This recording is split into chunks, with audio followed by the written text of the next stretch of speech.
Hello good morning everyone. मेरो बाटो चाहिँ है आज चाहिँ पुरै साइकलको भिडियो खिच्दिनँ म। साइकल जाँदै गर्दाखेरिको स्कुल जाँदा गर्दाखेरिको भनेर चाहिँ मैले यो भिडियो चाहिँ खिचेको यसको लागि। अनि घरबाट चाहिँ निस्किसक्यौँ है। अनि अहिले उसले भनेको छ यो चाहिँ मलाई भिडियो बनाइदिनु मामु, आज म स्कुल जान पुगेसम्मको भिडियो बनाइदिनु मामु भनेको कारणले गर्दा चाहिँ यो भिडियो चाहिँ मैले बनाएको थिएँ कि यतैबाट जाला उसले यो सबै भनेर गरे। अनि मैले बनाइदिएको उसको भिडियो। अनि आज ऊ चाहिँ साइकलमा जान चाहिँ ऊ सधैँ साइकलमा जान्छ। अनि थर्सडे र फ्राइडे यहाँ टेस्ट हुन्छ, त्यसरी चाहिँ अनि हाम्रो रुमबाट चाहिँ निस्केर यहाँ स्कुल जाँदैछौँ है। बाटोमा जाँदै गर्दा अनि कति ठाउँमा आज पानी परेको थियो कि, अनि त्यस कारणले गर्दा कतै पानी कतै त्यस्तै थियो। अनि है अनि त्यही गर्दै गर्दै बाबुले लाँदै गर्दा अनि म चाहिँ यता नजाऊ यो नगर भन्दै थिएँ। उतै तालमा चलाइरहेको थियो कि हेर्नुहोस् न, सधैँ साइकल बिना स्कुल जाने नमान्ने है। अनि ठिकै छ त, स्कुलमा साइकलमा जाँदा पनि ठिकै छ, राम्रोसँग चलाउन पनि सिक्छ उसले, राम्रो हुन्छ भनेर सधैँ म उसलाई एक्लै चाहिँ छोड्दिनँ। सधैँ साइकलमा गए पनि आफूसँगै लान्छु है। अनि त्यही हो, स्कुल जाने र आउने टाइममै म साइकलमा हुन्छ। अनि घरमा चाहिँ कहिले कसो यसो खेल्नको लागि साइकल चलाउँछ, नत्र खासै चलाउन दिँदैन है। फेरि यत्रो काठमाडौँमा त धेरै भिड छ नि त, त्यही कारणले गर्दा कहिले तल माथि होला भन्ने कुरामा डर लाग्छ, त्यसैले गर्दा हो।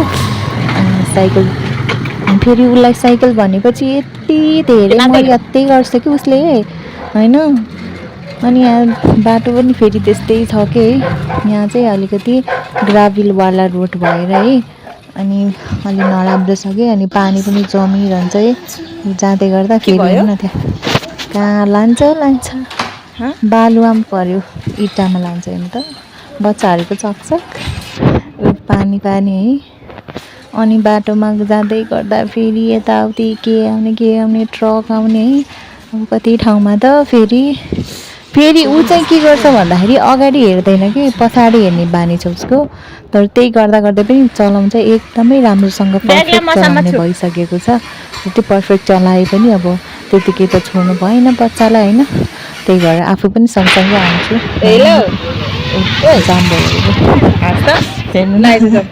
त्यहाँ त्यही भएर यहाँ वेट गर्नु परेको थियो एकछिन, यहाँ वेट गऱ्यो। फेरि अर्को ट्रक आयो कि, अब यहाँ हेर्नु अगाडि ट्रक आएर फेरि हामीले यहाँ पनि वेट गर्नु पऱ्यो एकछिनको लागि है। अनि वेट गऱ्यौँ लगभग हामी यहाँ 1 मिनटसम्म चाहिँ हामी वेट गर्नु परेको थियो। ल त्यस कारणले गर्दा स्कुलको लागि ढिला भइसकेको थियो। अनि सानो साइडमा सानो बाटो छोडिदिनु भनेको कारण सानो बाटो चाहिँ छोडिदिनु भयो, त्यस कारणले यो साइडमा आयो होइन। आउँदै आयो त्यसपछि हाम्रो यहाँनिर धन्न हेर्नुहोस् न, राम्रोसँग चलाउ भनेको त्यस्तो बनाइदिएको। के भन्दैछ सुन्नुहोस् त, यस्तो बिचमा उसलाई भनिरहनु पर्छ कि उसलाई खुसी मिल्छ कि के हो, उसलाई यस्तो चाहिँ त्यही भएर मलाई सोध्न यो गर्नु पाउँछ नि। अनि हामी स्कुलको आसपास नजिक आइपुग्यौँ है। अब आज चाहिँ मैले यो भिडियो चाहिँ एउटा स्किप नगरेर होइन बनाएको, कति टाइम लाग्छ के गर्छ भने।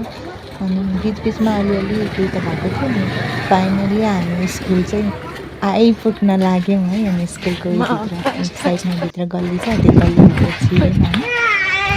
अनि उसको म्याम चाहिँ गेटैमा बस्नुभएको थियो कि, अनि एकछिन डरले रोक्यो कि साइकल नलिएर आउनु होला भन्ने रहेछ।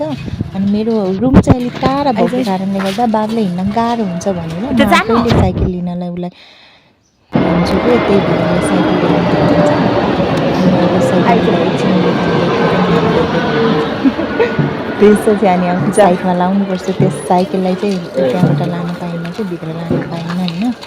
अनि त्यही कारणले गर्दा उसले लाँदै गर्दा अब छिटो म्यामले देख्नुहुन्छ भनेर उसले छिटो आएको छ हेर्नु है। यता छिटो दौडायो है, साइकल चाहिँ दौडायो कि छिटो लग्यो होइन। अनि ऊ त्यहाँ अफिसको बाहिरपट्टि चाहिँ पुग्नुपर्छ, स्कुलको सानो भ्यान चाहिँ त्यहाँ छ।